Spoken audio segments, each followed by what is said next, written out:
Karangan lagu. Hi, and welcome to Learn Malay or Die Trying. Before starting with any Malay language lessons, I figured that an introduction episode would help new students understand the Malays better, especially for those who are not familiar with its history and heritage. Let's begin with defining Malay. So, what is Malay or Melayu? Malay in general is agreed upon to be an ethnic race and a language of people found along the Malay Peninsula. And when you talk about the Malays, you have to be talking about Malaysia.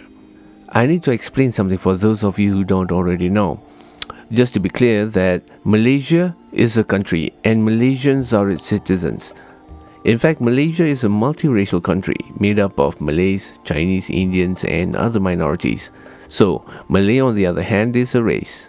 Of course, in its majority, the Malays are found in the Malay Peninsula, but there are also Malay communities found in other parts of Asia like Singapore, Brunei, Indonesia, Thailand, and the Philippines. Who can be considered Malay? This question is a bit hard to tackle because there are two camps of thought. There is a school of thought that a Malay person is one that fulfills these three criteria. One who is Muslim, speaks the Malay language, abide to Malay cultures are considered Malay. This is true to the Malaysian constitution as to whom it considers Malay. So you ask yourself, how did religion become part of the definition for a race? Some disagrees with it, but at the same time many found it fascinating. How did this came to be? Because if one does not have to be blood related to be Malay, that will mean that if you are Muslim, then anybody has the potential to be Malay. This was probably the mainstream ideology at one point in time because it would explain why such a large number of Malays in the peninsula is of Indian, Indonesian, Chinese and Arab heritage, and they have totally immersed themselves into the Malay culture today and calls themselves Malay. In the past, there is also this term Masuk Melayu, used by travelers and traders, meaning converted to Malay.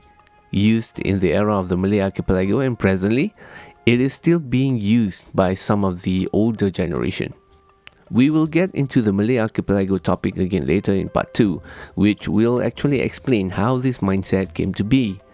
The other school of thought argues that Malay is just a race, meaning if you are Malay, it will be assumed that you were Malay by descent, and you automatically inherit the language and cultural rights. So you are Malay apart from your religion. This doesn't need much explaining because it has become the present norm. I am in no position to state between right and wrong in this matter, and the purpose of bringing this up is not to create conflict. What I am stating here is just to describe the present state and to highlight that it is a mindset that took over many centuries to play out. I hope that makes some sense, and we come to the end of part 1, and I hope to share part 2 with you soon. Please like and subscribe and comment if you like. Terima kasih dan jumpa lagi.